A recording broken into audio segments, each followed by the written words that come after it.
ini sangat berkaitan sih sebetulnya. Cuman saya ini ya terus terang saya tidak bisa mendalam ya karena saya kan bukan ahli psikoanalisis. Ini saya lebih ke bagaimana hubungannya dengan kebudayaan dan nanti kita cobakan dengan gaya hidup. Di materi ini tidak ada yang langsung terkait dengan gaya hidup ya, tapi dengan kebudayaan.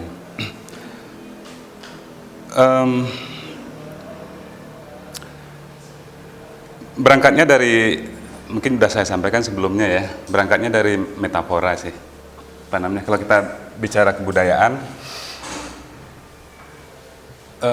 cara kerjanya kebudayaan itu sama dengan cara kerja beberapa hal yang lain ya, termasuk struktur psikis, termasuk apapun lah, politik, pendidikan juga termasuk media apalagi ya.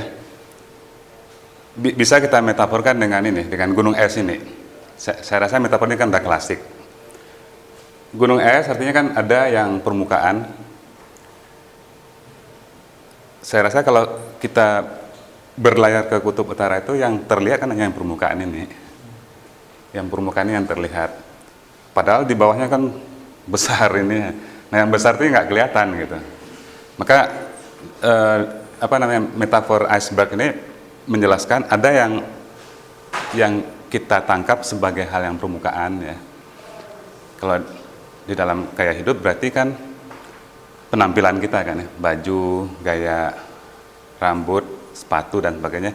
Nah itu yang permukaan. Tapi ada hal-hal yang di bawah, di dasar. Nah itu yang tidak terlihat. Maka kita bicara permukaan dan dips. Nah gunung es kan kurang lebih begitu. Dan dalam banyak kasus memang yang di bawah itu lebih besar. lebih besar di bawah itu es yang di dalam laut itu. Tapi yang kita cenderung ngelihat yang kecil itu. Nah analogi itu ini kita sebetulnya langsung shortcut ini ya. Langsung ke contohnya sebetulnya ini. Artinya kalau yang permukaan nanti kan yang kita lihat sekarang ini. Gambar ini kan hal yang permukaan ini. Kalau lebih spesifik lagi, relasi antara gambar laki-laki dan perempuan di gambar itu kan yang permukaan. Tetapi di balik itu ada hal-hal yang deeps. Deep itu apa ya? Dalam ya. Yang di dalam, di bawah, di dasar. Kita contohnya shortcut aja. Ada nggak relasi hasrat itu sesuatu yang di permukaan atau di dalam? Keinginan itu di luar apa di dalam itu? Dalam kan ya. Nah, dua orang itu mengapa begitu? Ada nggak relasi-relasi yang bersifat di dasar seperti hasrat tadi? Kalau yang kita lihat di permukaan ini kan relasi antara dua orang. Kalau yang kita lihat kan tubuhnya, yang satu ditaruh di atas, yang perempuannya ditaruh di bawah di gambar ini kan ya. Tetapi yang tidak kita lihat kan relasi-relasi yang tadi itu. Contoh yang paling dekat dengan ini adalah hasrat. Nah dari situ ya, maka ini juga sama. Ini kan permukaan, bentuknya aneh, bentuknya kacau dan seterusnya ya. Itu kan yang permukaan. Tapi yang tidak kita lihat apa dong? Resistensi kan ya. Resistensi itu kan satu yang di dalam.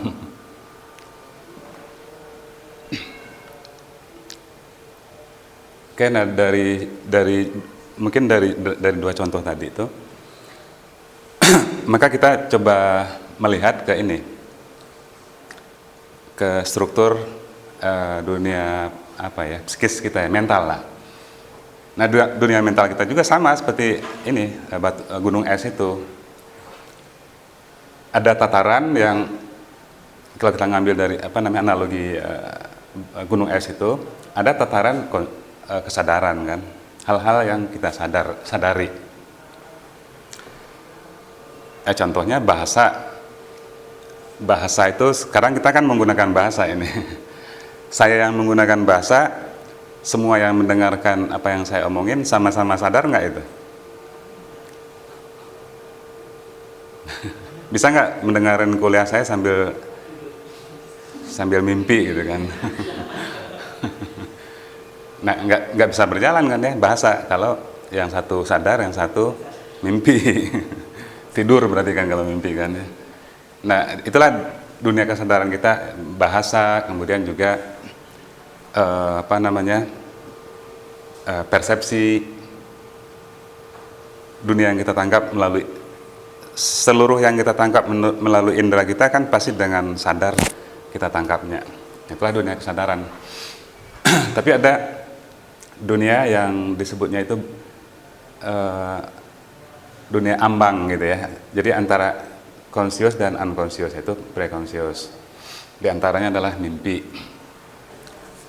Tapi dunia yang paling dasar sekali itu unconscious. Ini kalau kita percaya dengan psikoanalisis gitu kan. Bahwa ada dunia unconscious paling dasar. Ketika ditanyakan apa buktinya gitu kan, ya nggak akan bisa dijawab dengan jawaban-jawaban yang empiris. Ya, misalnya yang unconscious, insting, trauma, passion, hasrat, dan seterusnya.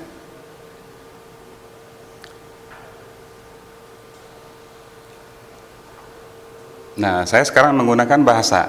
Saya menggunakannya dengan sadar. Tapi apakah bahasa yang saya gunakan itu hanya urusan kesadaran saja?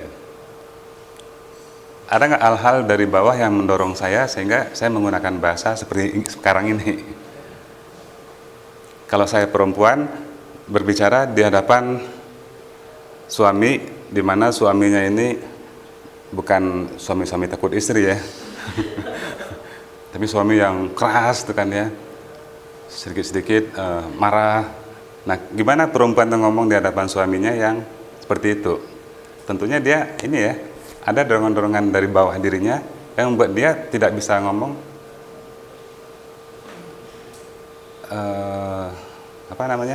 setara dengan suaminya. Nah, artinya kan ada hal-hal yang unconscious. Saya rasakan Freud sudah menjelaskan tentang hal itu ya. Di antaranya kata Freud itu,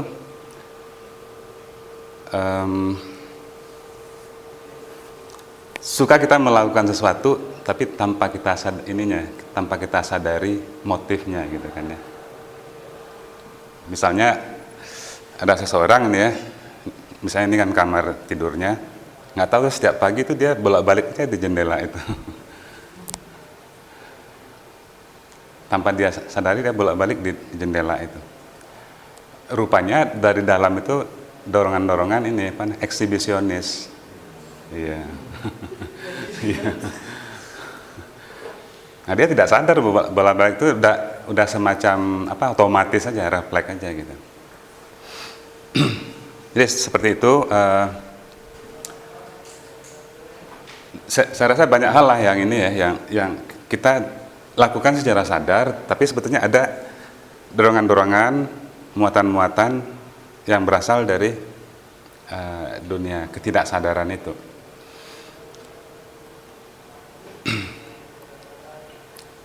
Ini kurang lebih, tentunya ini kan memerlukan penjelasan yang lebih dalam ya.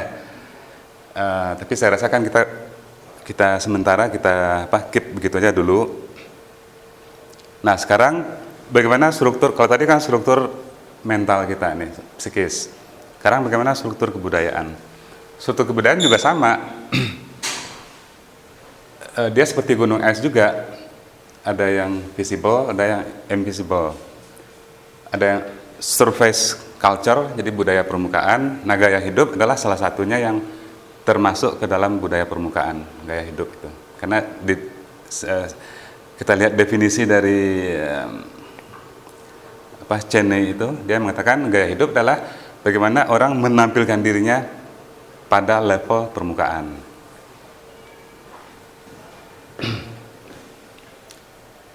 Ada yang istilah-istilah kebudayaan atau konsep-konsep kebudayaan untuk menjelaskan dua layers ini macam-macam ya. Ada yang material culture, di bawahnya non material culture. Budaya benda, budaya non benda. Tangible, intangible. Surface, depth. Nah, yang di permukaan itu itulah diantaranya tentunya ini ya. Diantaranya itulah perilaku. Perilaku kita kan permukaan itu. Karena terlihat kan ya dari gerak tubuh kita, dari apa yang kita kerjakan. Dunia benda, artefak itu juga dunia yang permukaan. Ya HP yang kita pakai lah itu kan bagian dari kebudayaan yang bersifat tadi surface tadi. Nah di bawah ya, kalau kita mengkaji kebudayaan kan begitu, ada material culture, ada non material culture. Yang non material ini banyak sekali sebetulnya, tapi di sini dicontohkan saja ya. Misalnya keyakinan. Versi dari keyakinan itu ideologi kan, ideologi keyakinan. Nah keyakinan ini kan sendiri juga macam-macam ini. Kalau keyakinan ideologi ini macam-macam. Kalau ideologinya politik, kita bicaranya kan apa tuh? Ya apa namanya, Marxisme ya. Liberalisme dan seterusnya. Kalau keyakinannya agama, Islam, Kristen, Hindu dan seterusnya. Kalau keyakinannya ekonomi, kapitalisme, sosialisme. Kalau keyakinannya kultural, bukan, feminisme, ekologisme, environmentalisme. Kalau keyakinannya seni, ekspresionisme, realisme, impresionisme, surrealisme, banyak itu. Ya, pop art itu keyakinan dalam seni. Nah, artinya keyakinan itu kan dia ini ya, berada di dalam inilah, dalam pikiran orang lah, bukan di luar. Norma-norma juga kan sangat bervariasi nih. Ya, apa namanya? Norma sosial, norma politik, norma agama, banyak sekali norma kan ya, termasuk tadi itu norma seni dan seterusnya.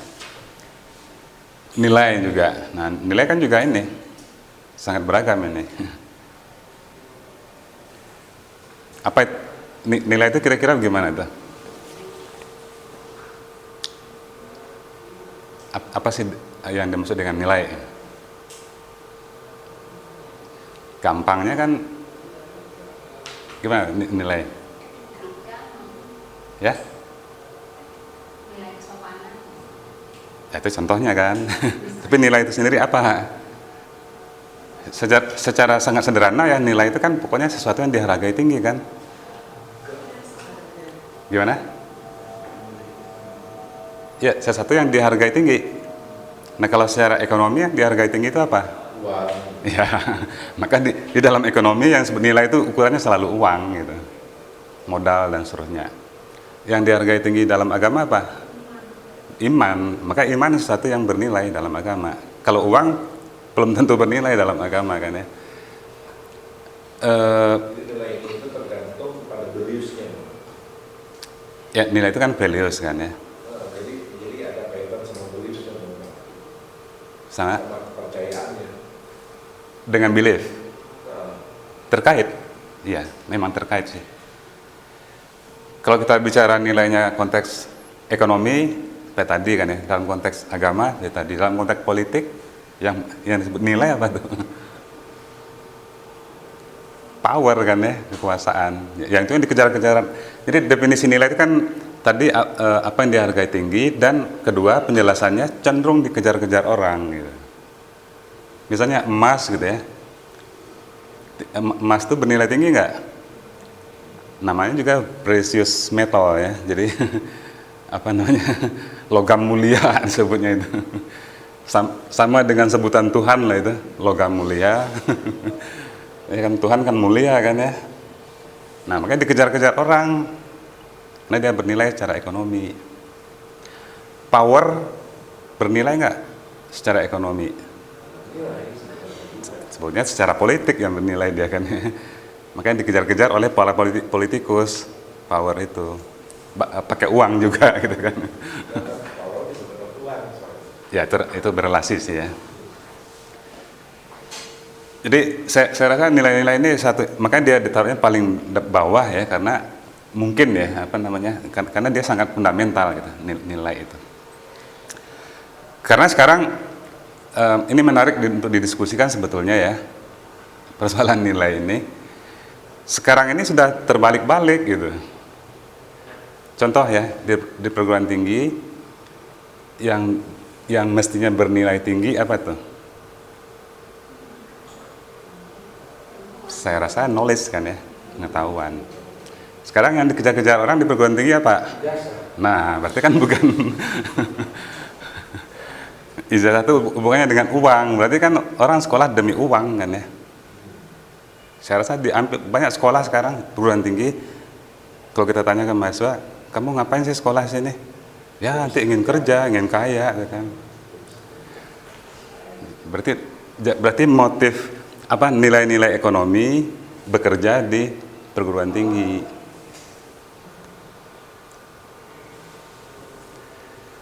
Kalau agama tadi apa nilai-nilai yang lebih tinggi? Iman tadi. Nah, sekarang agama digunakan untuk apa sih? Cari duit. Iya, jadi udah kebalik-balik nilai itu sekarang ini. Belum lagi kita bicara yang detail yang kemarin tuh ya, apa namanya? Sekarang orang menilai lukisan pakai apa?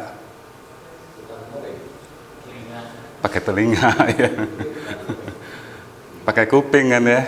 Menilai makanan pakai mata.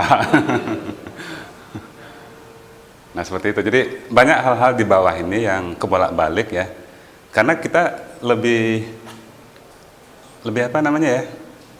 Lebih terserap untuk mikirin yang atas ini ya. Nah itu kurang lebih struktur kebudayaan itu begitu. Ya ini mungkin tidak perlu saya jelaskan secara detail ya, tapi yang jelas kalau kita bicara kebudayaan yang tadi itu sangat berkaitan, ini kan struktur kebudayaan, ada struktur psikis. Nah persoalannya adalah di dalam struktur kebudayaan itu di bawah ini psikis semua. Di bawah ini kan psikis semua. Kita belum bicara sini karakter misalnya. Kalau kita bicara identitas, misalnya identitas budaya, identitas etnis, nah identitas itu ada di mana? Luar apa dalam? Bukan di permukaan atau di dalam dia? Identitas. Di sini apa di sini?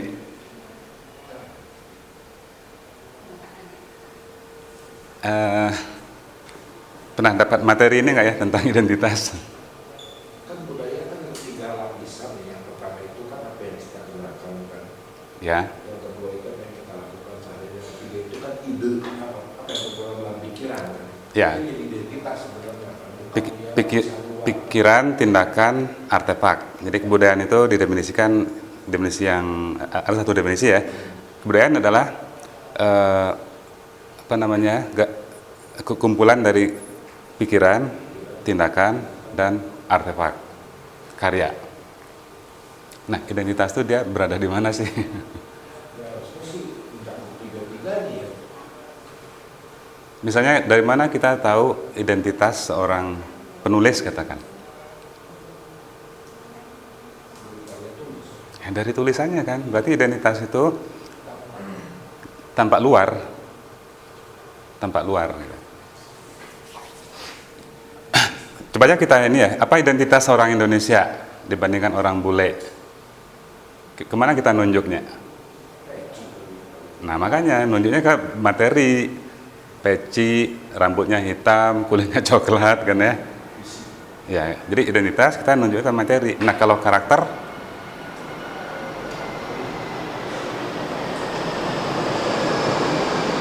itu luar apa dalam? Terutama kita bicara karakter diri ya, dalam kan ya.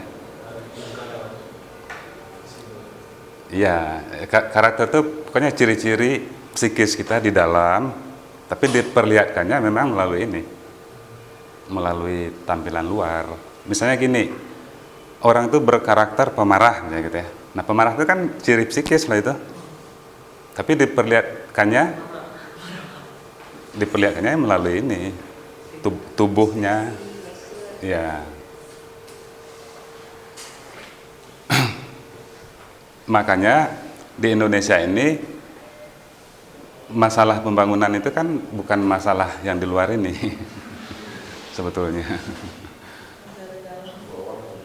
Bawah ya, bangun jalan tol cepat, itu kan selesai banyak mobil kan. Tapi karakter kan nggak pernah dibangun, makanya baru sekarang ini kan membangun karakter. Gitu. Udah telat. Bangunnya itu pakai teori juga kan ya. Seminar kan, kemudian diceramahkan. Kalau di Cina itu membangun karakter nggak pernah diceramahkan mungkin ya. Dilaksanakan langsung. Misalnya udah tahu motor itu akan membludak banyak, langsung dilarang pakai motor di kota gitu kan. Iya, itu kan persoalan karakter itu. Karakter apa ya? Tegas.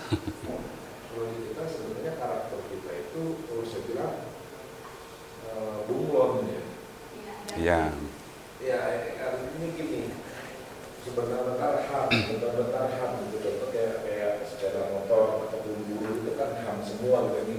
Mungkin kan kata ham sendiri, kata ham itu sendiri udah jelas apa sih. Ham itu kan ham ala barat yang dikeluarkan mentah-mentah.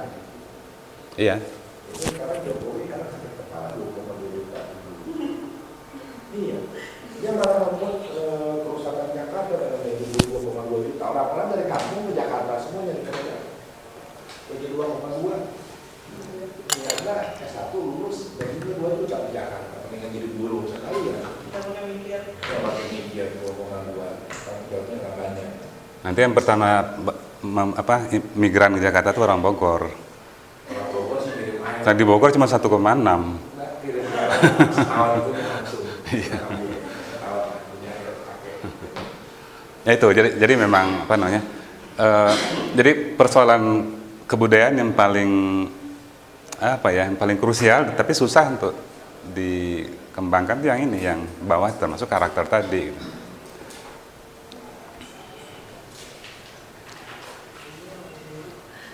Coba aja ya, pendidikan itu dari SD sampai perguruan tinggi ya, sebetulnya ingin membangun apa? Sebetulnya kan ya. Iya. Nah yang dibangun apa? Saya terampil begini, kalau udah terampil begini nanti bisa kerja di sini. Ya urusannya itu ya, skill kerja. Dan juga kan sekolah itu kan sekarang kan salah satu komunitas bisnis di Bogor. Iya. Orang dibuat seakan-akan bodoh kan ya. Nah bikinlah sekolah internasional yang seakan-akan pintar. Jadi saya rasa begitu ya, persoalan kultur itu justru yang menarik kita bicarakan yang bawah. Gitu. Ini yang tadi. Jadi maksudnya ini kurang saya tidak akan menjelaskan detail ya. Maksudnya adalah kalau kita bicara kebudayaan tadi itu pikiran, tindakan,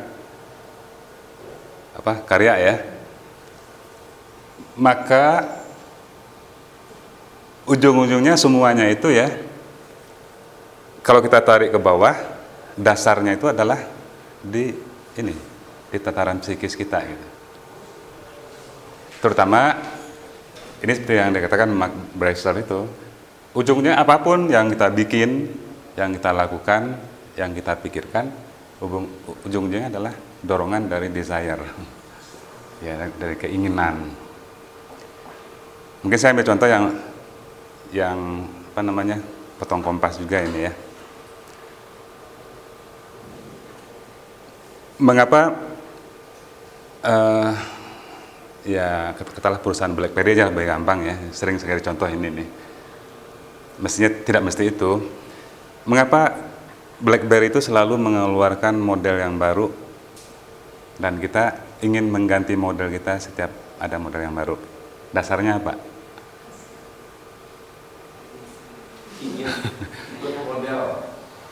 Ya tidak ada lagi, dasarnya adalah saya ingin.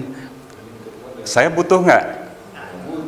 Nggak butuh, cuman saya ingin. Butuh sih Pak, untuk style nih, bergaya. Nggak, kalau butuh itu kan, maksudnya butuh itu kan ini ya, itu namanya nilai guna. Kebutuhan itu relasinya dengan nilai guna atau nilai utility, nilai kegunaan kan ya. Apa guna HP? Ya, begitulah nilai gunanya. Kita gaya hidup kan oleh HP itu kan status sosial. Makanya itu bukan nilai guna, itu namanya nilai keinginan, demand. Ya, di dalam teori cultural study memang dibedakan ya antara need dan want. Penjelasan secara psikologisnya juga beda. Need itu contohnya perut saya lapar. Nah, kalau perut saya udah kenyang, selesai nggak need itu? Mau dikasih 9 piring, nggak akan mau kita kan ya. Sekarang saya ingin Mercedes-Benz yang baru. Kita beli. Nah, setelah dapat Mercedes-Benz yang baru itu selesai nggak keinginan?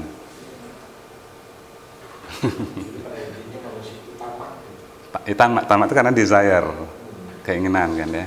Nah, makanya apapun yang kita lakukan, kita produksi, yang kita pamerkan, yang kita iklankan, ya dasar-dasarnya adalah desire. Desire itu adanya di unconscious. Maka kalau kita baca filosofi di balik komunikasi seperti iklan ya, apa filosofi iklan? Filosofi iklan, galilah unconscious si calon pembeli itu. Menanamkan anchor ke dalam alam bawah sadar. Iya, menanamkan jangkar-jangkar ke dalam alam bawah sadarnya, mengusik-usik ininya, keinginannya gitu kan.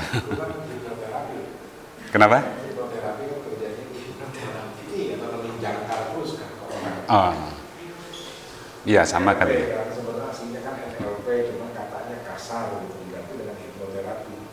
Aslinya kan neural language programming gitu, jadi kita punya otak tuh, bahasa otak kita diprogram. Di program ya. Alam bawah sadar kita diprogram menambahkan jangkar-jangkar. Sama berarti.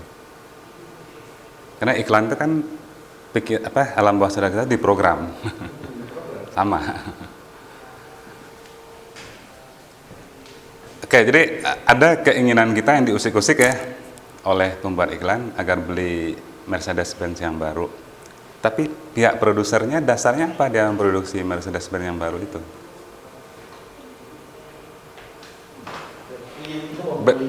Benefit ya, profit, tapi ditarik ke lebih bawah lagi. Ditarik lebih ke bawah lagi ke alam tadi bawah sadar itu. Ya, keinginan untuk akumulasi keuntungan sebesar-besarnya gitu. Jadi dua pihak itu dasarnya sama itu, desire gitu. Jadi orang yang memproduksi, orang yang mengkonsumsi dasarnya sama. Orang yang nonton film dengan orang yang bikin film ya sama aja dasarnya itu kan. Nah, makanya dikatakan di sini ya, justru kebudayaan itu fondasinya adalah desire ini. Artinya alam unconscious itu yang mendefinisikan, mengatur, mengarahkan ini yang dunia yang tampak tadi. Nanti kita akan jelaskan nanti di sini ya.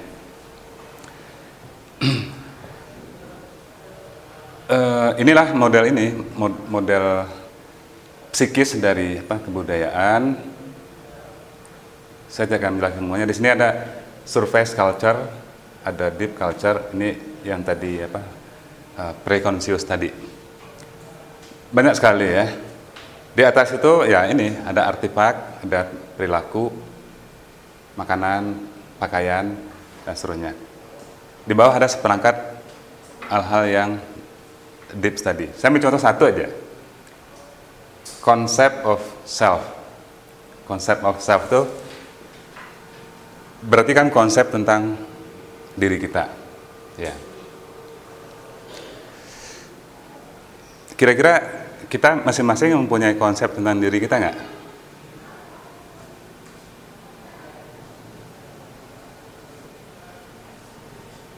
Apa Pak Ardian konsep tentang dirinya? Saya ini siapa?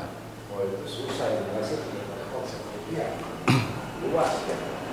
Mulai dari Mestinya tidak susah. etnis, Iya. Ini jelasin aja. Gimana? ya yang bisa Jawa, fisiknya. Yang pasti kan saya laki-laki apa enggak gitu. Nah, saya laki-laki, Tionghoa, apa lagi? Ya Kerja, kuliah, ya, kuliah. Lagi mau belajar terus. senang belajar terus. Nah, saya laki-laki, Tionghoa, karakternya gimana?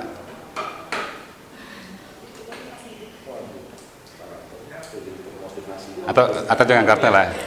Saya mendefinisikan diri saya itu orang yang apa namanya, Suka ngobrol. sederhana, talkative, suka apa namanya, tampil beda. Nah, anggap begitu saja kan ya, anggap begitu aja. Saya laki-laki Tionghoa suka tampil beda dan seterusnya. Itu kan konsep diri kan ya. Nah, ketika Pak Dian milih baju,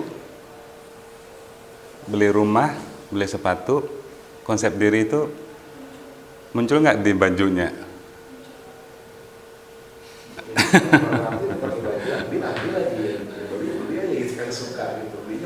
Selalu beli baju laki-laki nggak?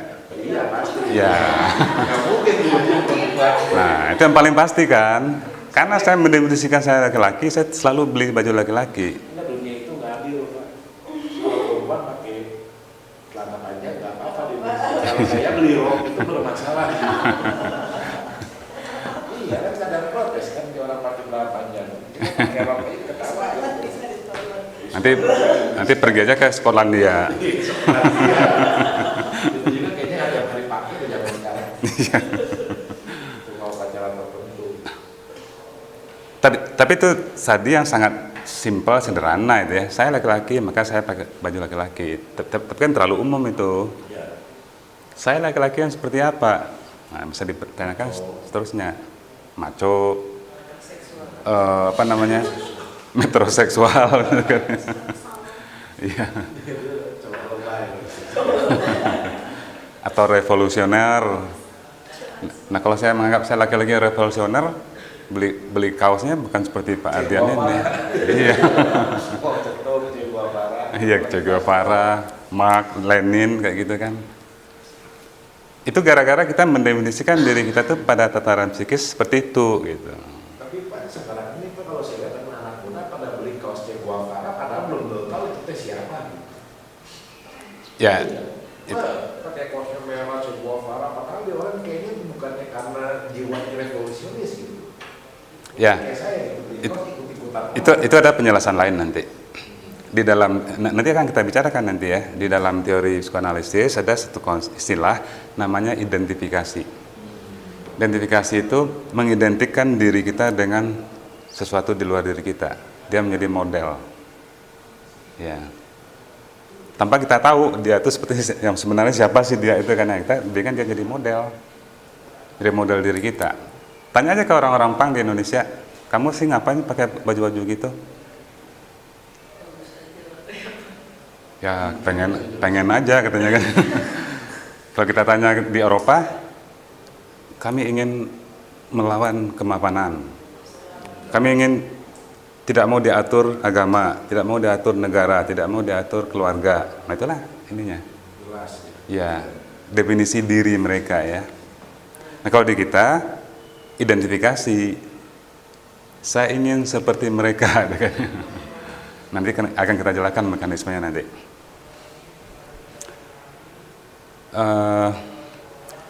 Ya itu baru satu contoh itu ya, bahwa konsep kita tentang diri kita menentukan yang di surface di atas itu.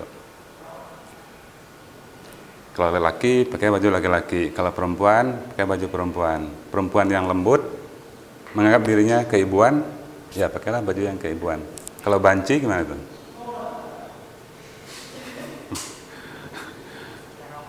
Nah, artinya dia bermasalah dalam ini kan ya, mendefinisikan dirinya gitu.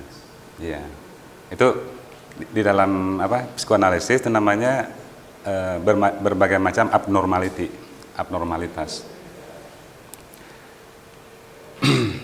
Pak, konsep diri itu sama tadi konsep diri itu bagaimana dia mendefinisikan dirinya? Kalau maksudnya pengertiannya begitu atau konsep diri itu konsep yang membuat dia mendefinisikan diri? Di dalamnya lagi apa konsep diri itu definisi dia? Konsep itu kan ini ya, seperangkat apa namanya ya, seperangkat bahasa untuk menjelaskan secara abstrak sesuatu baik konkret maupun abstrak gitu. Nah itu kan konsep. Katakanlah bahasa yang kita gunakan untuk menjelaskan sesuatu yang konkret, ya. Untuk menjelaskan sesuatu lah, termasuk yang konkret maupun tidak konkret ya. Nah artinya apa? Diri saya ini kan konkret, ya kan? Tapi bagaimana menjelaskan diri saya itu? Maka kita pakai konsep. Konsep itu kan bisa 1 baris, bisa 3 baris, bisa banyak sekali. Makanya kalau diperas lagi ya, konsep yang banyak tadi itu, ada nggak satu kata untuk menjelaskan siapa saya? Maskulinitas. Dari gender Pak. Iya, dari gender memang, konsep gender. Konsep saya itu kan basicnya gender dirinya. Konsep diri itu tidak melulu gender ya, tidak melulu gender. Tapi maksud saya itu bisa nggak menjelaskan diri saya melalui satu kata, ya kan? Yang paling sederhana, satu kata aja. Ya, laki-laki, udah. Ya. Ya udah umum itu ya, paling umum lah. Tapi tidak melingkupi semuanya. Belum menjelaskan bahwa saya itu bule, misalkan ya. Iya. Tapi itu paling umum.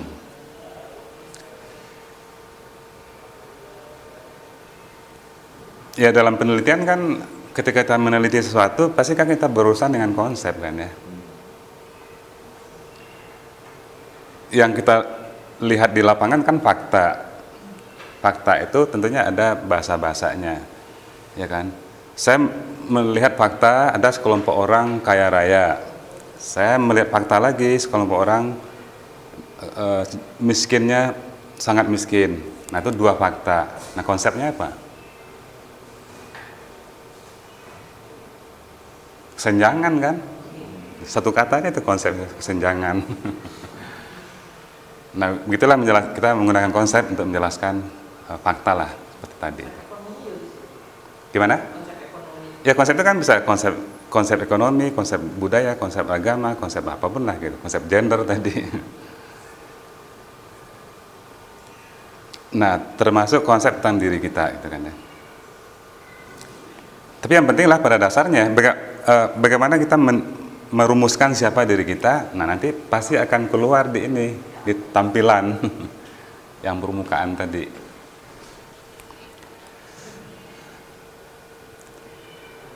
Pada tingkat praktisnya ya, ketika ini sangat praktis nih. Ketika kita milih-milih baju ya, dasarnya apa? Tidak hanya gender kan? Yang pertama kali gender, tapi berikutnya kan Duit, kemampuan. bukan. Boleh. Saya orang miskin, masa beli baju di Sogo? Nah, itu kan konsep tentang diri yang miskin tadi, boleh gitu. Jadi boleh konsep ekonomi, boleh konsep sosial, boleh konsep apapun lah gitu ya. Tapi yang jelas memilih-milih baju itu dipengaruhi oleh definisi kita tentang diri kita. Mau tidak mau itu. Nah itu penjelasan yang tadi. Sekarang kita coba masuk ke wilayah psikoanalisis itu. Psikoanalisis ini kan sebenarnya kan ini ya, kajian tentang dunia psikis, tetapi lebih fokus pada unconscious-nya. Jadi kalau kita kembali yang tadi, kajian filosofis yang banyak bergerak ke arah sini, itu kan fenomenologi kan ya. Fenomenologi adalah mengkaji bagaimana kita menerima dunia realitas di dalam kesadaran kita. Jadi fenomenologi adalah kajian tentang dunia kesadaran. Nah, salah satunya fenomenologi. Psikologi juga ada psikologi yang berurusan dengan kesadaran.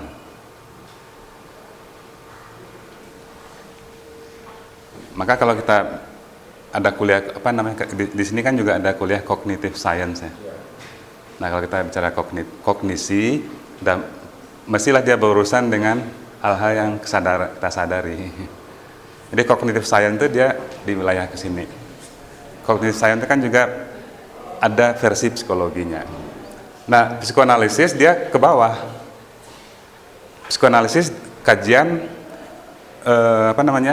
fenomena psikis, tapi yang unconsciousnya fokusnya. Artinya psikoanalisis adalah ilmu tentang unconsciousness, ilmu tentang ketaksadaran. Makanya yang banyak dikaji kan hasrat, keinginan, bukan persepsi.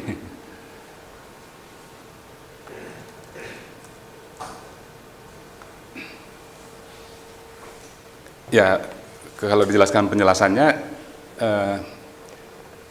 psikoanalisis itu ilmu yang berupaya untuk menjelaskan tentang subjek ya. Nanti akan kita jelaskan subjek. Konsep subjek ini berrelasi dengan konsep diri tadi. Jadi bagaimana kita memahami diri kita, memahami diri kita.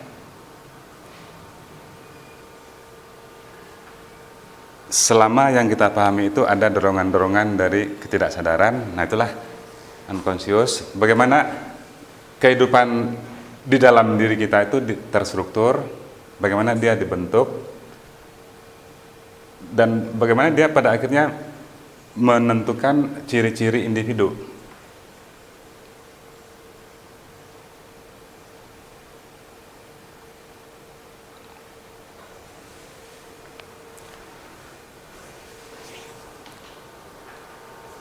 Jadi psikoanalisis itu berupaya untuk ini ya, memahami apa yang terjadi di wilayah unconscious itu, ketidaksadaran itu. Tetapi ketidaksadaran itu membentuk diri kita secara individu, memberikan kita ciri-ciri. Di antara ciri-ciri itu katanya adalah sexual taste, sexual taste gitu kan, atau disebut juga kecenderungan seksual.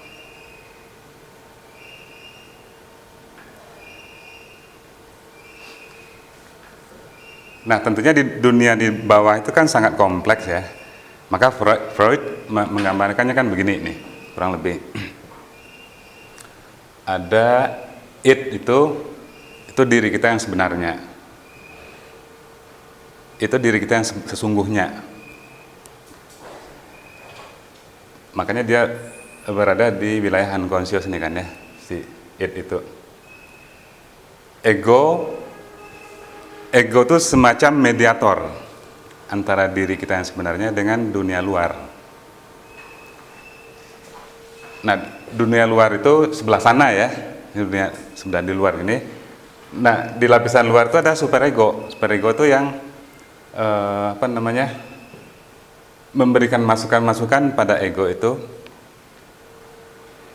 sehingga muncullah kesimpulan, saya laki-laki, gitu kan. Saya mendefinisikan diri saya laki-laki.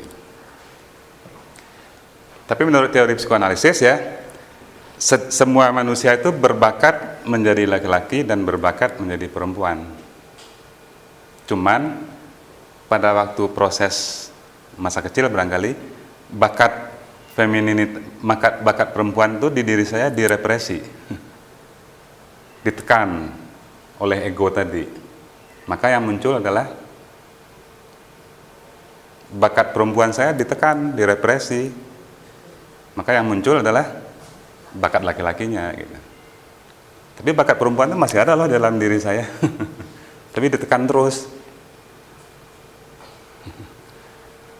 Ini kurang lebih penjelasannya si Freud ini ya. tentunya ini memerlukan penjelasan yang lebih detail ya, tapi saya sampai di situ aja saya menjelaskan. Nanti tanya ke orang psikologi.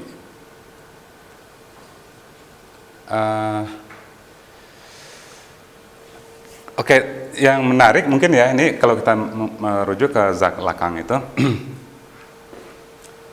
ada pernyataan dia yang sangat fundamental ya. Unconscious itu, ketidaksadaran itu strukturnya seperti bahasa. Dia terstruktur seperti struktur bahasa.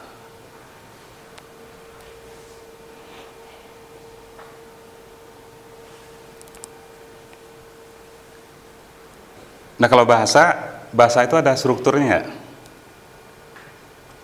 Yang disebut dengan struktur bahasa itu kan ini ya, ada vocabulary, ya kan, perbendaharaan kata, kemudian saya susun pakai aturan main, nah jadilah dia grammar atau sintak kan ya, nah itulah struktur bahasa. Bagaimana kita bisa memahami sebuah kalimat? Nah, kita kembali ke prinsip yang awal dulu dari Saussure. Sesuatu bermakna karena prinsip perbedaan. Kalau tidak salah kan pernah ya kita bicara itu ya. Maskulin bermakna karena apa? Ya karena ada feminin. High class bermakna karena ada middle class dan seterusnya. Nah, itulah prinsip difference. Itulah prinsip bahasa ya. Bahasa verbal, bahasa visual, bahasa benda-benda. Nah, unconscious itu juga seperti itu prinsipnya.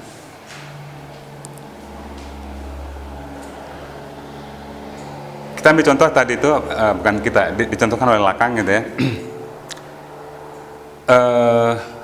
Mimpi itu kan berada di antara preconscious dan unconscious. Mimpi, jadi wilayah itu. Nah, mimpi itu ada strukturnya nggak? Ada aturan mainnya nggak? Ada ternyata. Kata Jacques Lacan, mimpi itu bekerja dua cara kerja bahasa. Satu metafor, satu metonim. Metafor dan metonim itu cara kerja bahasa. Untuk mengatakan orang tidak mau diatur, mengatakannya gimana? Budi keras kepala.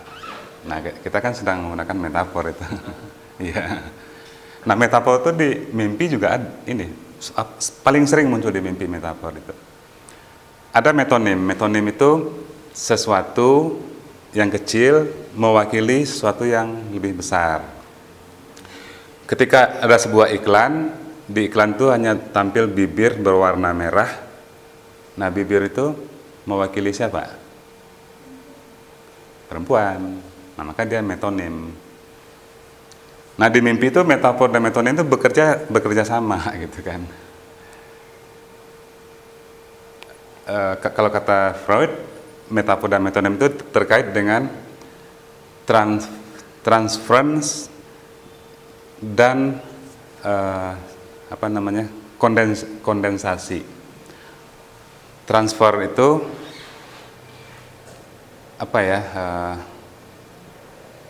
saya mungkin intinya saja ya.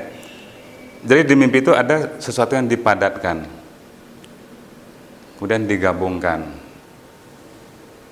Contoh, saya mimpi naik mobil, ya kan? Tiba-tiba mobil itu sudah di udara dan saya naik pesawat terbang. Nah, ketika mendarat ternyata saya naik kuda gitu. Jadi di mimpi itu digabung-gabung berbagai peristiwa. Itu prinsip itu itulah metonim. Ya. Jadi ada nggak perbedaan-perbedaan di mimpi? Nah, ada nggak prinsip perbedaan bahasa itu bekerja nggak di mimpi? Bekerja, tanya aja ke tukang peramal mimpi. Kalau mimpi ular artinya apa? Dapat jodoh. Kalau mimpinya dapat uang, justru nggak dapat uang. Nah, berarti prinsip perbedaan itu juga ada di dalam mimpi, gitu kan. Maka unconscious itu bekerjanya seperti cara kerja bahasa. Membeda-bedakan gitu kan ya. Nanti akan kita jelaskan lebih lanjut seperti apa ini. Yang penting mungkin tadi udah kita jelaskan ya, bahwa salah satu bagian dari dunia unconscious itu adalah apa namanya? Tadi id, ego, super ego. Nah, apa fungsi ego?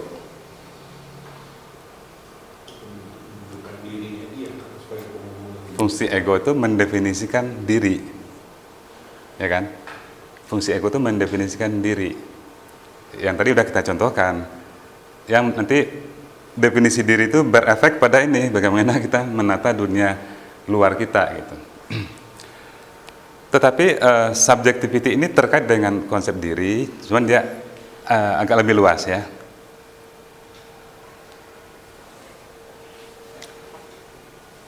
Nah, kalau kita sudah memakai konsep subjectivity, artinya apa? Saya mendefinisikan diri saya siapa ya, tapi direlasikan dengan orang lain, dengan pihak lain. Nah, ketemulah apa yang disebut dengan subjek. Jadi kalau hanya sekedar diri saya siapa, itu self. Tapi diri saya siapa direlasikan dengan pihak-pihak lain, itu namanya subjek. Bendanya sih sama aja sebetulnya gitu kan. Maka ketika saya mengatakan saya maskulin, itu sudah subjek. Ketika dia ditempatkan di dalam satu ruang di mana di sana ada feminin. Contohnya iklan tadi. Iklan Twilight tadi ya. Di iklan Twilight itu ada laki-laki. Nah, laki-laki itu apa? Self ya. Tapi di iklan itu laki-laki itu berfungsi sebagai apa? Sebagai subjek. Karena apa? Keberadaannya ditentukan oleh keberadaan perempuan. Itulah subjectivity. Jadi subjectivity itu otomatis intersubjectivity. Otomatis itu. Karena tadi itu siapa diri kita sebagai diri yang khas gitu ya, itu dirumuskan oleh orang lain.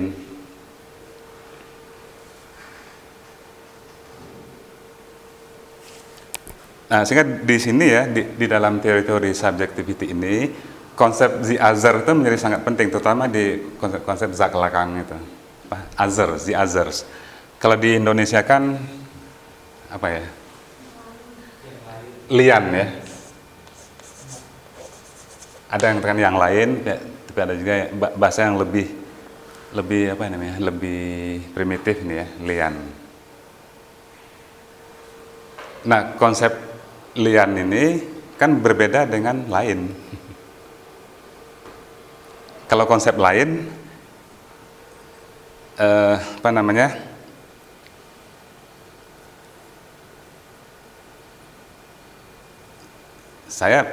Saya lain nggak dengan Pak Ardian misalnya?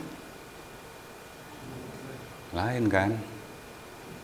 Tapi Pak Ardian nggak ada di sini, saya bisa tetap eksis nggak sebagai laki-laki? Eksis kan ya. Saya taruhlah Jennifer misalnya pacar saya gitu ya, misal gitu kan ya. Saya laki-laki, saya punya pacar. Maka saya mendefinisikan diri saya laki-laki itu karena ada perempuan gitu kan ya. Nah, kalau nggak ada perempuan, bisa nggak saya mendefinisikan diri saya laki-laki? Nggak bisa kan ya. Maka perempuan Jennifer adalah the other-nya dari saya. Lian. Jadi lian artinya apa? Kita berbeda, tapi definisi diri saya sangat bergantung kepada keberadaan others itu.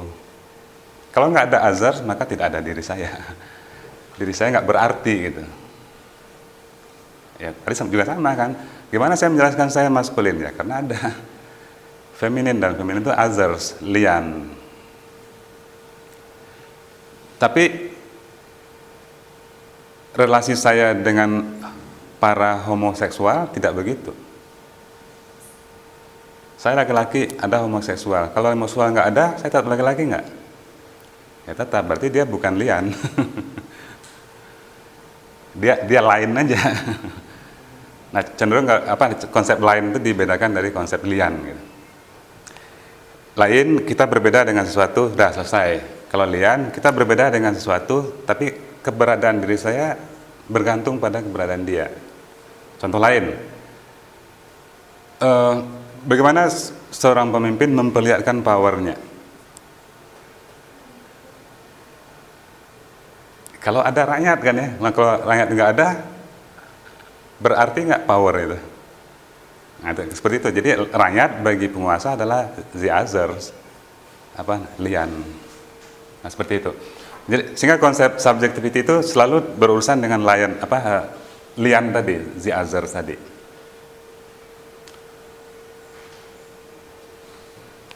The other itu bisa sekedar menjadi objek keinginan saya, bisa menjadi sebagai tempat saya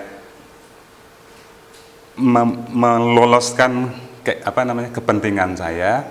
Bisa juga the other itu menjadi tempat kita mengalami pengalaman bersama. Jadi macam-macam guna pihak lain itu.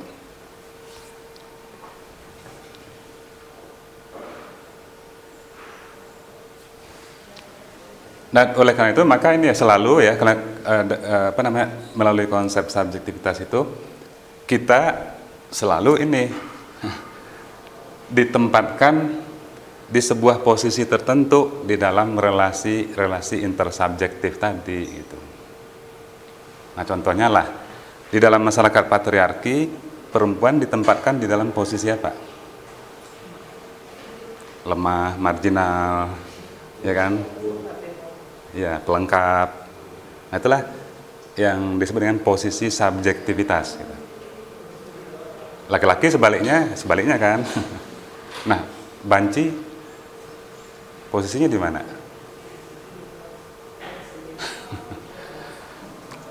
Kalau di dalam masyarakat yang biner, yang binary opposition tidak punya tempat. Tapi dalam masyarakat yang inklusif seperti yang diperjuangkan oleh Foucault misalnya ya. Nah, dia diberi tempat. Mas, laki-laki, perempuan, homoseksual, masokis, yang sebelah sini lesbian. Diberi tempat yang tadi dimarginalkan itu. Nah, ini yang dimaksud dengan ini ya. Foucault itu kan orang yang sangat keras sekali yang memperjuangkan subjectivity. Emangnya masokis itu homoseksual itu nggak ada kan ya? Nah, karena dia juga homo juga sih.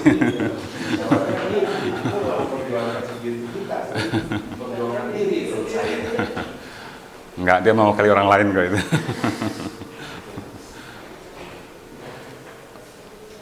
Nah, itu yang posisi ini kan macam-macam ya, bisa posisi dalam konteks gender tadi, bisa kelas, bisa status, macam-macam lah.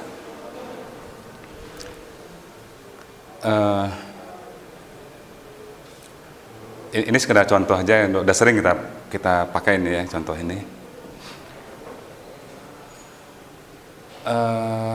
Subjectivity ya ditentukan oleh ini, minimal 4 hal ini. Pertama, perbedaan laki-laki, perempuan, posisi. Posisi itu kalau di sini kan laki-laki penting, perempuan nggak penting, tempatnya dan relasinya. Yang dimaksud relasi ini mungkin mewakili masyarakat secara keseluruhan ini ya, relasi laki-laki dan perempuan di sini gimana? Seimbang, tidak seimbang? Tidak seimbang kan ya? Nah, emansipasi apa tujuannya? Menyeimbangkan ya. Nah, maka di sini kan relasinya asimetris, tidak seimbang,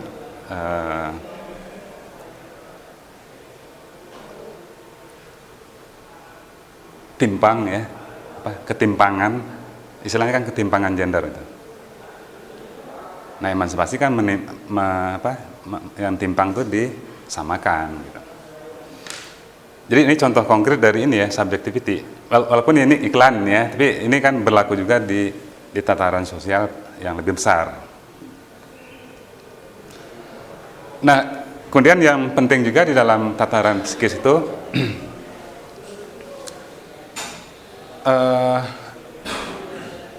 yang disebut dengan ini, dengan mirror stage. Saya di sini mengacunya ke Jacques Lacan ini ya. Tadi itu kan ada problem mendefinisikan siapa diri kita ya, self. Nah, kata Jacques Lacan itu, masa yang sangat krusial itu untuk mendefinisikan diri kita itu umur 6 bulanan gitu. Jadi bayi 6 bulan, itulah masa dia ini harus menentukan dia itu siapa sih, sebagai self tadi ya, sebagai diri tadi. Tapi kata Jacques Lacan itu, karena bayi itu kan belum punya pikiran, belum punya akal, belum mengerti konsep, gitu kan ya. Maka cara satu-satunya adalah, kan kalau kita merujuk pada bahasa ya, bayi itu pertama kali mengenal sesuatu bukan melalui bahasa. Kan dia belum ngerti bahasa Indonesia, bahasa Inggris. Nah, dia mengenal sesuatu melalui visual yang dia lihat, gitu kan ya. Maka itulah satu-satunya cara untuk mendefinisikan siapa dirinya. Apa yang dia lihat, itulah saya, gitu kan ya. Iya, sama dengan kita gini, saya nanti kalau sudah besar ingin menjadi presiden seperti Soekarno. Artinya apa? Ya, kita meminjam image orang lain untuk dipakai menjadi image diri kita. Itu kalau kita udah berumur 7 tahun, 8 tahun kali ya. Nah, yang 6 bulan itu seperti itu juga cara kerjanya. Diri saya siapa? Lihat di dunia sekitar, gitu kan ya. Nah, itulah diri saya. Maka di sini the other itu bentuknya berupa ini, imago kata Lacan ya. Dan image itu menjadi tempat si anak kecil itu bercermin dengan cara melihat. Dia dapat feedback dan ketemu ini, itulah diri saya gitu.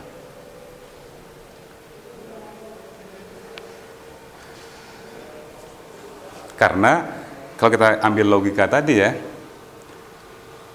menurut teori psikoanalisis, setiap manusia itu lahir dia mempunyai bakat laki-laki, bakat perempuan. Nah, proses mirror stage ini menentukan, oh saya laki-laki, nah dia merepresi yang bakat perempuannya. Tetapi itu adalah ideal yang salah dipahami gitu ya. Ideal yang salah dipahami. Nah, mirror stage ini bekerja terus sampai kita dewasa. Bahkan sampai kita tua pun bekerja terus mirror stage ini. Contoh, ada iklan jeans. Jeans ini untuk Anda yang berjiwa muda. Saya udah berumur 80 tahun nih.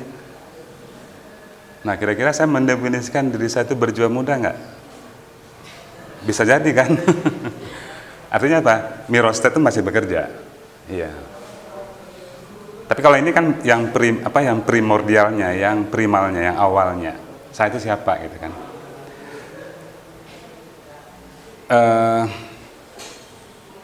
Ya ini ketika kita melihat iklan ini, kita mau beli BMW gitu ya.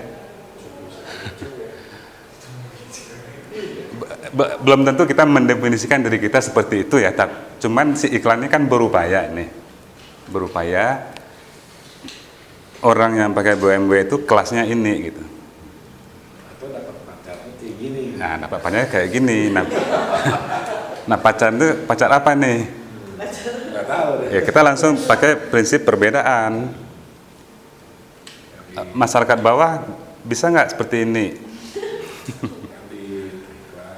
Ngurus rambutnya mungkin berapa juta itu. Berarti kan ini ya, dia membuat sebuah ideal, itu kan cermin itu. Ini seperti cermin ini, dan kita berkaca pada ini. Oh iya, saya memang cocok untuk perempuan yang begini. Maka saya belilah BMW itu kan. Nah, Saya rasa kan selalu dalam kehidupan sehari-hari kita kan begitu kan ya. Ya walaupun tidak persis begitu sih.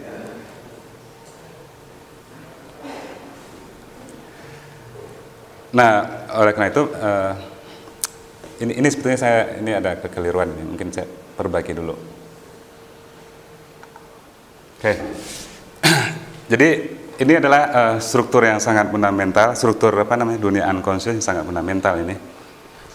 Nanti ada urusannya dengan desire tadi, dengan keinginan. Nah tadi Lacan ini kan mencoba menyempurnakan apa yang dikatakan Freud, tapi juga mengubahnya. Tadi kan itu kan true self, diri kita yang sebenarnya ya. Ego itu yang berhubungan dengan dunia luar. Nah ketika anak kecil tadi 6 bulan mendefinisikan siapa dirinya, maka dia ingin mencari ego ideal. Ego ideal itu sederhananya sesuatu yang kita idealkan tentang diri kita, gitu kan ya. Contohnya, saya ingin jadi presiden, nah, maka presiden menjadi ideal kita. Soekarno menjadi ideal kita. Saya ingin jadi penulis terkenal seperti Hemingway. Nah, Hemingway itu jadi ideal kita, sederhananya, gitu kan ya. Tapi pada waktu 6 bulan itu kan nggak begitu. Kan dia belum tahu siapa Hemingway, siapa ini. Dia melalui ini kan, melalui gaze tadi, melalui apa yang dia lihat. Gitu. Nah, saya mungkin ambil contohnya bukan yang 6 bulan itu ya. Ini kita yang sudah dewasa aja. Ada ego ideal. Ego ideal itu, jadi Lacan itu menjelaskan ada 3 tataran di dalam dunia psikis kita. Pertama itu tataran real, nyata. Tataran yang nyata. Kemudian ada tataran imajiner, ada tataran simbolik. Nah 3 tataran ini mungkin diumpamakan ya. Saya rasa yang mengumpamakan itu Zizek, dia mengatakan diumpamakan ini seperti sebuah permainan catur. Imajiner itu adalah imajinasi kita tentang karakter-karakter di catur. Ada raja, ada apa lagi tuh? Pion. Ya. Nah itu kan seperti dunia real kita. Ya kan? Ada laki-laki, ada perempuan, ada high class, ada middle class, low class. Seperti bidak-bidak catur itu. Nah itu adalah dunia imajiner kita. Kalau symbolic order ini adalah dunia aturan-aturan. Nanti kita jelaskan yang di sosialnya, tapi di dalam permainan catur, yang dunia aturan di permainan catur itu apa? Di jalannya. Ya, langkah-langkahnya kan ya. Kuda boleh L dan seterusnya. Itu kan aturan-aturan di catur. Nah, the real itu atau yang nyata itu apa? Yang nyata itu adalah ketika 2 orang bermain catur dan dia pakai pikirannya saling menggerakkan caturnya sampai menang gitu kan ya. Nah itulah yang real. Jadi yang di dunia itu adalah menggerakkan. Bukan, yang real itu adalah dunia yang sebenarnya. Pikirannya bekerja untuk menggerakkan. Semuanya. Jadi pokoknya dunia real itu adalah ada aktor yang menggunakan aturan dan memerankan yang imajiner itu. Nah itu kalau dalam permainan catur ya. Permainan catur atau permainan yang lain kan bekerja kan dengan cara begitu. Ketika saya memindahkan raja, saya itu mengimajinasikan diri saya sebagai raja nggak itu? Iya. Nah itu makanya imajiner gitu kan ya, bukan yang sebenarnya. Ketika saya mindahin kuda tadi, saya mengimajinasikan diri saya sebagai kuda. Dan ketika dunia real itu permainan catur itu sendiri kan Pak? Ya, dunia real itu permainan caturnya sendiri. Kalau imajiner itu adalah ya, betul, self atau subjectivity tadi. Kalau symbolic order itu segala bentuk aturan. Itu kalau di catur ya. Nah, bagaimana di dunia nyata? Imajiner itu adalah identifikasi imajiner ego kita terhadap sesuatu yang di luar kita, menghasilkan apa yang sebenarnya person, keakuan, gitu kan ya, kedirian. Nah, saya mungkin memberikan contoh yang agak sedikit banal ini ya. Ya kembali ke inilah apa namanya telenovela itu, banal ini kan ya.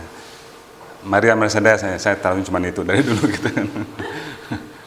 Nah, ada Maria Mercedes, ibu-ibu nonton telenovela itu. Ketika dia nonton, dia menempatkan dirinya sebagai apa? Si ibu sebagai Maria Mercedes. Maka ketika Maria Mercedes dipukul, dia nangis gitu. Iya. Nah, itu bekerjalah imajiner tadi gitu. Imajiner. Tapi imajiner ini bisa lebih luas lagi gitu kan ya. Kayak tadi itu. Orang kesurupan ini bisa begitu dong. Orang? Kesurupan itu bisa begitu dong. Kalau orang kesurupan kan yang apa namanya? Full unconscious kan ya. Banyak yang pura-pura ya. Oh, kalau pura-pura berarti kan sadar. Berarti bukan kesurupan kalau sadar. Ada ini apa? Jadi itu orang pun nanya, gimana ya dia kesurupan itu sebenarnya kalau menurut saya pribadi saya nggak percaya ya. Jadi dia itu sebenarnya alam bawah sadarnya bekerja untuk memenuhi egonya, tapi dia akhirnya jadi meniru-niru yang di other-nya itu. Gitu. Artinya kalau dia sadar, berarti dia bukan kesurupan. Nah, justru menurut saya sih dia kasarnya gini, Mengidentifikasi. identifikasi dirinya itu dilakukan di alam bawah sadarnya. Ya, alam bawah sadarnya, identifikasi itu alam bawah sadar memang. Ya. Berarti dia bukan kesurupan, tapi mengidentifikasi dirinya dengan sesuatu yang seakan-akan kesurupan, kan ya. Imajiner. Dia memerankan. Imajiner itu selalu kita memerankan sesuatu. Ya kan kayak si ibu tadi kan bisa mendadak nangis kan. Ya, tanpa sadar. Ya. Karena si ibu tuh nangis karena dia memerankan dirinya sebagai Maria Mercedes. Itu namanya kan proses identifikasi. Identifikasi itu mengidentikan diri kita dengan others, dengan sesuatu di luar diri kita. Bisa juga tidak yang banal gitu ya, dalam kehidupan sehari-hari, bukan di dalam telenovela. Pokoknya imajiner itu adalah segala bentuk yang kita idealkan dan menjadi ukuran untuk mendefinisikan diri kita. Nah, semuanya itu adalah imajiner. Saya jadi mahasiswa, saya nanti ingin seperti dosen saya, maka dosennya segera menjadi ideal, ego ideal. Iya. Orang-orang yang kita puja itu kan ya, fans memuja Michael Jackson pasti menjadi ego ideal. Saya ingin seperti ibu saya, ibu kita menjadi ego ideal. Saya ingin menjadi seperti raja mafia itu, misalnya gitu kan.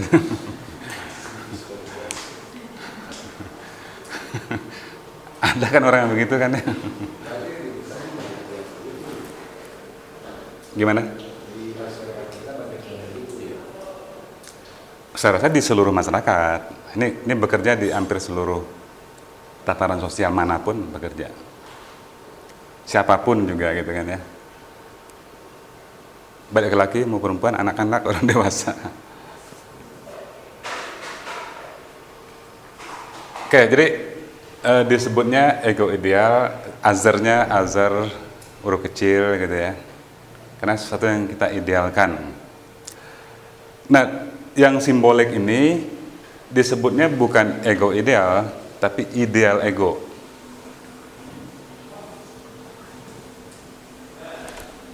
Nggak saya tulis di situ, disebutnya ideal ego.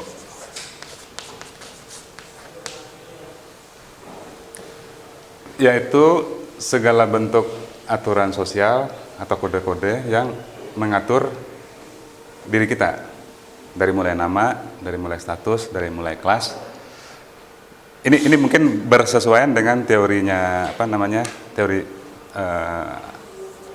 eksistensialnya Heidegger. Heidegger itu mengatakan manusia terlempar ke dunia, ingin menjadi manusia yang otentik.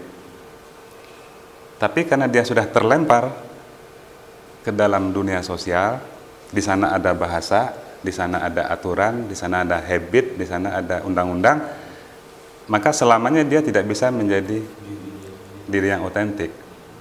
Maka kata Heidegger, diri otentik itu hanya diperoleh manusia dalam kematian. Mati adalah satu-satunya otentik. Karena mati tidak pernah niru. Gimana? Cara matinya, kalau diri orang lain juga dimati. Gimana? Cara matinya. Oh, cara matinya bisa niru sih. Dan yang bisa niru cara dikuburkannya tuh. Karena tergantung orang kan sebenarnya akhirnya Pak kalau diri kita juga tahu Pak, karena mati itu kan orang kan yang nentuin dia dikuburnya secara apa. Dia sendiri nggak tahu kan. Enggak, maksudnya itu kan ini ya. Kalau dalam dunia keseharian ya, dunia simbolik itu bekerja hampir setiap detik, setiap menit gitu kan. Ya, pada diri kita. Sehingga untuk diri kita sekarang ini Ya dalam artian gini ya, kita ambil contoh berpakaian aja. Berpakaian itu, setiap pagi kita berpakaian kan ya. Kita menjadi diri otentik ketika berpakaian? Sama sekali tidak. Gimana? Orang pakai baju saja kita udah nggak otentik. misalnya kalau bilang Pak bajunya jelek Pak, semua pada bilang jelek, berapa juga bisa ganti baju Pak. Jadi artinya ini ya, segala sesuatu yang kita lakukan termasuk berpakaian tadi itu gara-gara sistem sosial tuh, kebiasaan, aturan, norma dan sebagainya memaksa kita untuk melakukannya. Oh, Anda dosen kan ya, pakai bajunya harus pakai baju dosen kan ya. Kalau saya sih nggak peduli dengan itu. Anda kan penyanyi kan, maka bajunya harus ganti-ganti dong setiap hari. Maka ganti-gantilah penyanyi bajunya setiap hari. Coba kalau penyanyi baju selama bernyanyi itu aja terus gitu. Kira-kira gimana tuh Anus? Bukan masalah identitas. Masalah kita men-setting diri kita apapun lah, melalui pakaian, melalui cara makan, melalui cara berjalan, cara minum dan seterusnya, sesuai dengan apa yang diinginkan oleh ini dunia sosial di azal itu. Kalau Heidegger kan menggunakan istilah ini ya, jadi dunia mereka gitu. Dunia mereka itu yang memaksa kita untuk melakukan sesuatu sesuai dengan kemauan si dunia sosial itu. Maka kita nggak pernah otentik. Ya ada seniman yang berupaya untuk, saya ingin nggak mau seperti itu, pang saya kata. Nah pang itu otentik bukan? Malah pang itu yang paling kental menirunya. Iya. Iya. Nah maka di sini ya, symbolic other order ini membentuk diri kita. Tadi kan kita udah dibentuk oleh ego ideal, ya kan? Melalui mekanisme apa? Identifikasi. Saya ingin seperti siapa kira-kira?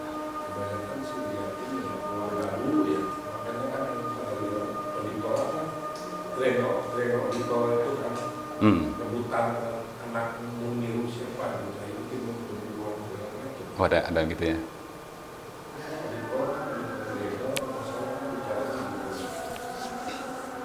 Ya oke lah. Jadi kalau saya bilang yang ditiru pertama yang paling dekat sama kita. Yang paling dekat dulu. Yang paling dekat. Seperti bayi, iya. Yang paling dekat yang suster sekarang. Enggak. Kalau sekarang di zaman virtual sekarang meniru itu yang paling jauh justru. Oh iya, benar. Di mana nanti jauh di hati. Iya. Di mana jauh di hati. Tapi yang jelas kan gini ya, ada sesuatu di luar yang kita idealkan gitu. Nah, yang kita idealkan ini bisa manusia, ibu saya, bapak saya, Soekarno, Noh misalnya ya. Ariel. Tapi bisa juga yang non manusia. Nah, maka Deleuze itu mengatakan ada orang mengidealkan binatang. Saya binatang, bukan ya. Ada yang mengidealkan awan. Saya awan. Nah, ini orang-orang skizofrenik. Orang skizofrenik itu juga mempunyai ideal-ideal, cuman sudah nggak karuan lah gitu kan ya. Iya. Oke, jadi kurang lebih begitu. Jadi diri kita ini di satu pihak menginginkan sesuatu sebagai yang kita idealkan, tapi harus mengikuti ideal ego. Ideal ego itu sesuatu yang diidealkan di dalam masyarakat yang harus kita ikuti, baik berupa aturan, habitusnya, body itu, dan seterusnya. Nah ini contoh identifikasi ini ya.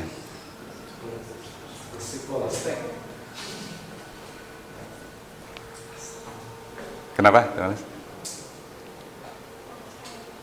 Artinya si iklan ini mengajak kita untuk mengidentifikasi diri kita dengan apa yang konsep yang dia tawarkan. Berarti identifikasi itu juga bisa dengan konsep, ya kan? Super people tadi itu. Nah dari situ ya, ini juga sama kan, ideal-ideal yang diciptakan ya melalui media massa tentang perempuan ideal, cantik ideal dan seterusnya. Oke, ini bentuk identifikasi yang lain. Bentuk identifikasi yang lain, karena identifikasi itu kan bagaimana kita mengidentikan diri kita dengan sesuatu yang lain gitu. Maka ketika kita mendengar ini ya, mobil SMK itu produksi siapa sih? Anak SMK. Tapi ketika kita mendengar mobil SMK yang terbayang oleh kita Jokowi, maka mobil SMK itu identik dengan Jokowi, dan Jokowi itu juga dengan berdiri di situ dia mengidentifikasikan dirinya dengan mobil SMK itu. Jadi maka identifikasi juga bisa dengan sesuatu.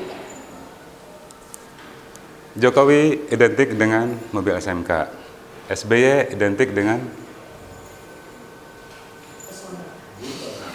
Satria dan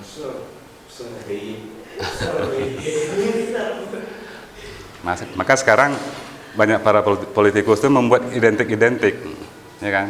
Susilo Bambang Yudhoyono identik dengan SBY, Abu Rizal Bakri identik dengan ARB,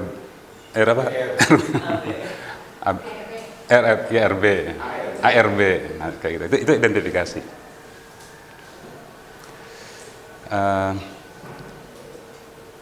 Jam berapa sih ya? Kurang 10 ya? Jam saya lambat. Oh, ini kita selesaikan yang dulu ya. Terkait dengan konsep yang ini tadi, dengan apa namanya tadi itu, yang symbolic order tadi itu, disitulah ada yang disebut dengan master signifier. Master signifier itu sesuatu ya yang menjadikan ini, yang merupakan ideal ego tadi itu, tapi skalanya besar gitu. Yang apapun yang kita lakukan kita harus merujuk padanya. Maka namanya juga master signifier. Kalau gender itu misalnya maskulin, feminin, patriarki. Jadi maskulinitas menjadi sebuah penanda besar,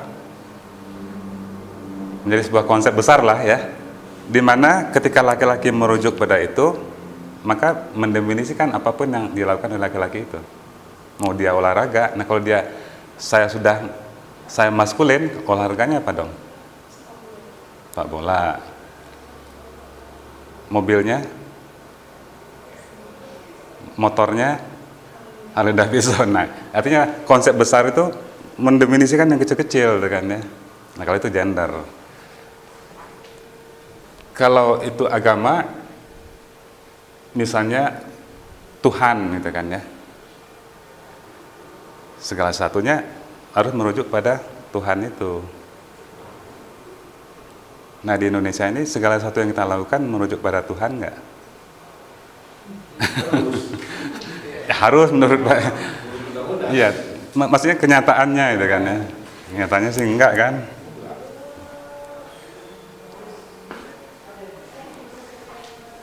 Kayak Lady Gaga ya, master signifier-nya bukan God, tapi setan, ya. Nah, maka apapun yang dia lakukan merujuk pada penanda besar itu.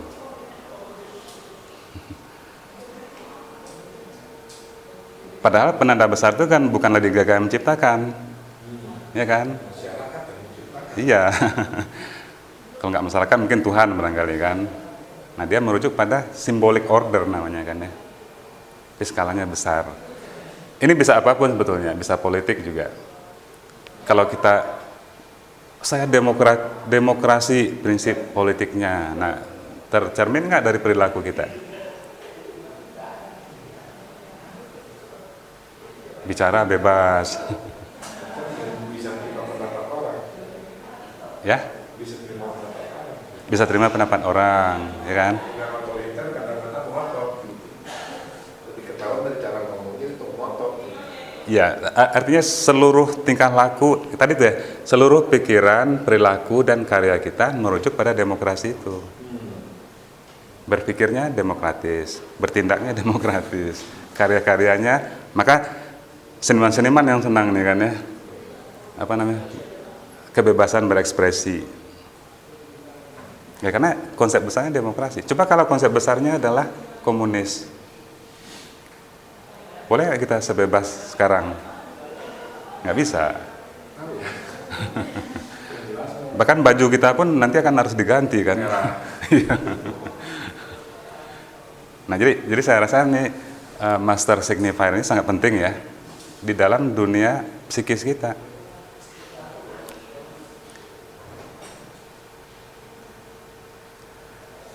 Saya ingin ngambil ingin tadi menjelaskan lebih lanjut yang identifikasi ini ya. Sorry, master signifier ini salah satunya adalah konsep nasionalisme, kebangsaan. Jadi maksud saya itu ini ya,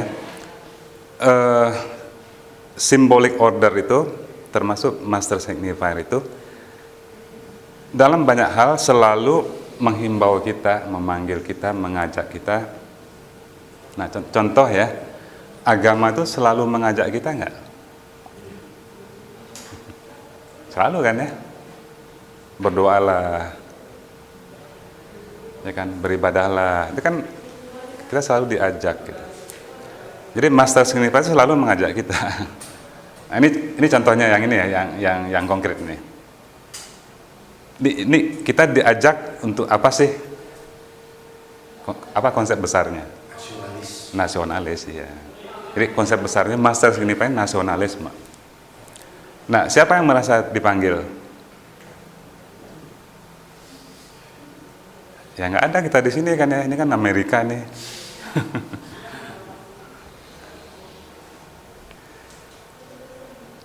Nah, siapa yang dipanggil?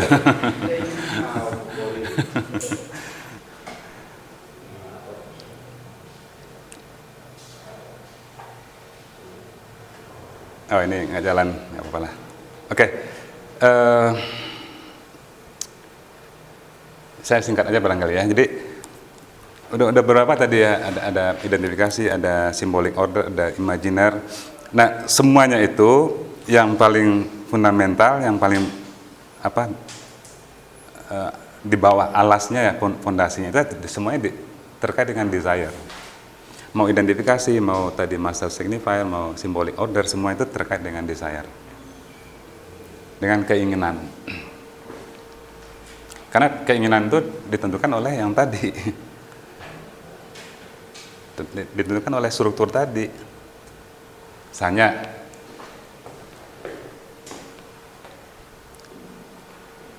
saya ingin maki-maki SBY sepanjang hari ke Jakarta. Masuk ke istana tuh maki-maki SBY tiap hari. Saya ingin kan ya.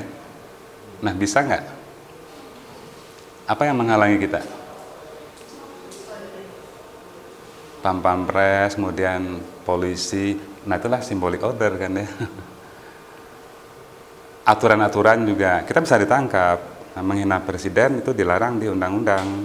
Maka undang-undang itu adalah simbolik order. Ya. Itu contoh banalnya aja tuh ya.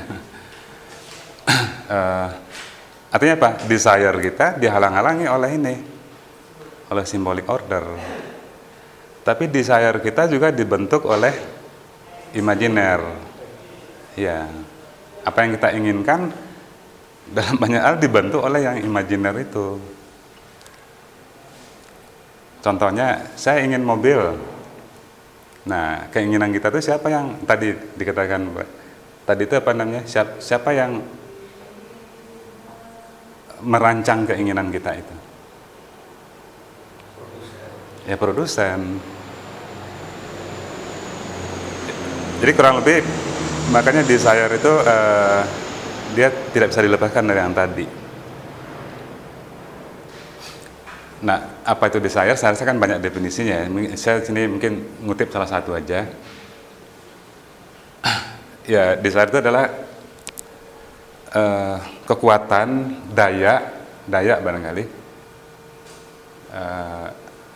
aparatus psikis kita yang menginginkan sesuatu ya, sehingga bisa membedakan antara yang tidak menyenangkan dengan yang menyenangkan, yang memuaskan dengan yang tidak memuaskan gitu. Nah, itulah desire kan.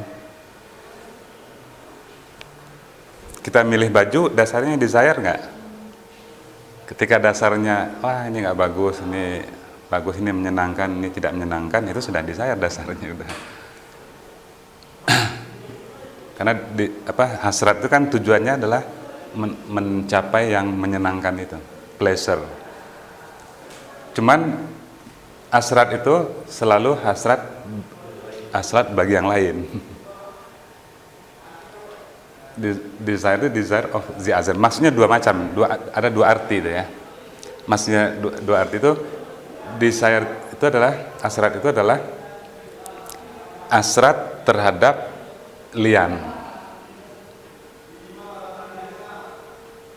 Ada nggak hasrat terhadap diri sendiri? Ya itu narsis. Narsis itu. Cuman tetap aja other. Jadi kalau kita bicara narsis, ya kita bicarakan narsis adalah orang yang mencintai dirinya sendiri. Dia menempatkan dirinya sendiri sebagai other. Ya tetap aja gitu. Makanya hasrat itu selalu hasrat terhadap others. Nah, pengertian yang keduanya, hasrat itu adalah hasrat yang diinginkan juga oleh orang lain, gitu kan ya. Saya inginkan pacar. Nah, pacar yang saya inginkan itu diinginkan ke orang lain nggak ya? Bersaing lah kita kan ya. Jadi pengertiannya dua gitu.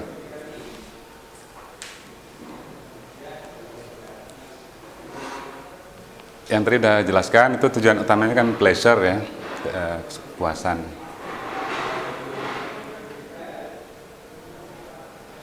Nah, di sini jelaskan apa yang kita inginkan itu ya bentukan dari umur 6 bulan tadi.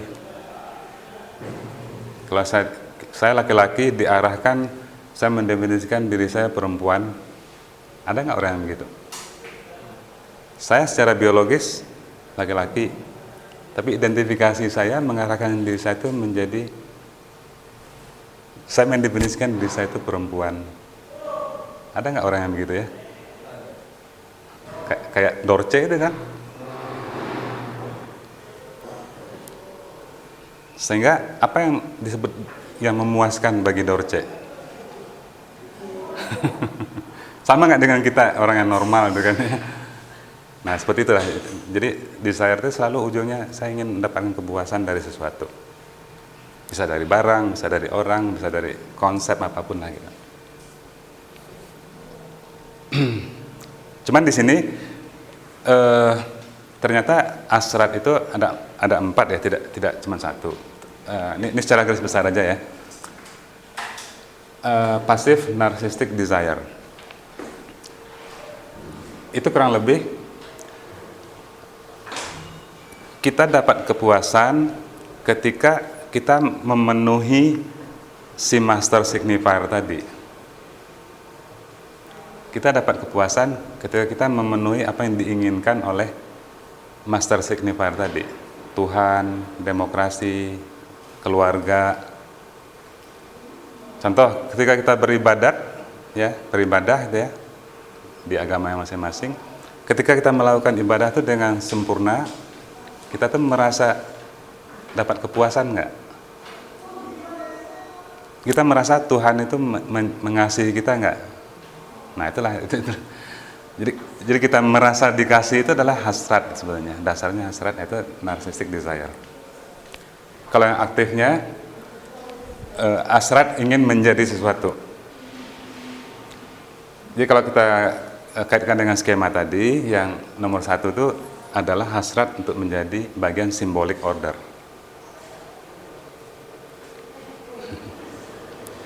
Saya ingin bagian dari nasionalisme. Nah, hasrat itu adalah yang nomor 1. Saya ingin seperti Soekarno. Itu yang nomor 2. Ya. Kalau yang nomor 3 itu yang umum, paling umum. Hasrat memiliki untuk kepuasan. Ya, itu yang paling umum itu. Saya beli Mercedes-Benz untuk kepuasan. Ada itu paling umum. Yang terakhir itu tidak terlalu umum sebetulnya. Hasrat untuk dimiliki. Jadi ini contohnya tentunya adalah ini ya, eksibisionis. Eksibisionis itu dia mendapatkan pleasure ketika bagaimana? Ketika dia melihat orang puas melihat dirinya.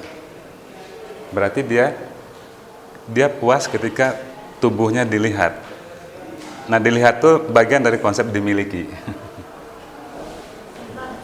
kalau misalnya kayak sosial media itu kan status ya, kadang-kadang orang nulis status itu kan juga Ya. eksibisionis juga ada di mana. Gitu. Bisa. Pasti juga Iya. Ketika dia bikin status dan orang memuja-muja dia ya, dan dia senang dipuja-puja orang, nah itu dia masuk Ini yang bawah. ya. sih kalau saya lihat sih kebalikan dari 4 penderitaan manusia gitu. Iya, Ya. betul. Ya, di situ kan akhirnya 4 penderitaan manusia itu karena nggak dapat tempat ini. Ya. Kata siapa? Agama Buddha itu kan Oh, agama Buddha. 4 kesunyatan mulia ini kan bicara masalah apa yang tidak bisa kita dapat. Menderita tidak mendapat yang kita cintai, penderitaan. Mendapat yang dicintai juga penderitaan. Jadi ini kalau saya lihat dibalik itu kata-katanya, tidak mendapat jadi mendapat. Jadi dia itu menekankan tidak mendapat itu penderitaan. Padahal mendapat itu justru dapat penderitaan ya. Hah?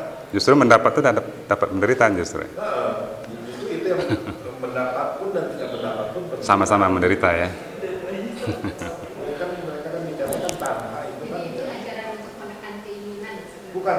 Jadi gini, keinginan itu bersifatnya sebenarnya netral. Itu kan sebutnya kan tanha, hasrat itu tanha, bisa itu tanha. Itu ideal, itu kan setiap manusia itu perlu untuk survive. Tapi yang jadi masalah itu, kita itu mengubur-ubur. Jadi kita hasrat menjadi objek cinta, gitu, kan, sampai berlebihan. Nah itu penderitaan buat kita. Ya. Nah, manusia itu over pada saat mengejarnya itu tuh over gitu. Nah, itu hal yang wajar. Jadi tidak mendapatkan apa yang kita inginkan itu penderitaan. Gampangnya gitu aja. Oke. Untuk mendapatkan pun di sini penderitaan karena kan melekat. Karena disebutnya kemelekatan. Ya. Saya rasa bisa begitu itu. Bisa dikaitkan dengan ini ya, dengan prinsip di dalam agama itu ya. Nah, lihat langsung kok mirip banget gitu, cuman katanya dibalik gitu. Katanya dibaliknya. Dibalik. Kalau ini orang puas mendapatkan, kalau di Buddha justru nggak puas ya, menderita ya. Iya, akan menjadi Menderita, jadi, oke. jadi melekat gitu. Ya, obsesi ya. Terobsesi, nah ya, terobsesi yang Sebetulnya sama, Bang. Kalau itu sama dong. iya, Sama. terobsesi gitu. Cuman ya, katanya yang diganti kali. Contoh gini ya, kan tadi hasrat memiliki untuk kepuasan. Nah, saya beli terus nih Mercedes-Benz yang baru, saya puas. Sesungguhnya saya puas nggak? Enggak. Enggak, ya. Karena kata Deleuze itu, ketika kita sebuah hasrat terpenuhi, maka hasrat itu memproduksi hasrat yang baru. Iya, mengeluarkan salah-satu yang enggak. Nah, apa yang diproduksinya? Ingin lebih. Rasa kurang. Ya, ingin lebih, rasa kurang. Nah, kalau kita mendapatkan sesuatu tapi menghasilkan rasa kurang terus, bahagia nggak kita itu? Ya, dia penderitaan. Iya, jadi sama berarti dengan ini, dengan agama Buddha. Jadi istilahnya yang paling penting mah kalau saya pikir, ujung-ujungnya puas diri ya. Ya, ya. Puas diri. Memang karena di saya itu kan tujuannya kepuasan. Atas kepuasan itu yang nggak jelas. Nah ini makanya ini kan dicoba dipilah-pilah kan ternyata semuanya juga berujung pada ketidakpuasan. Jangan-jangan itu tidak pernah puas ya Pak ya. Iya. Ada dua teori. Apalagi kita mah pakai handphone Bluetooth dia puas. Oke, saya rasa saya tutup aja ya.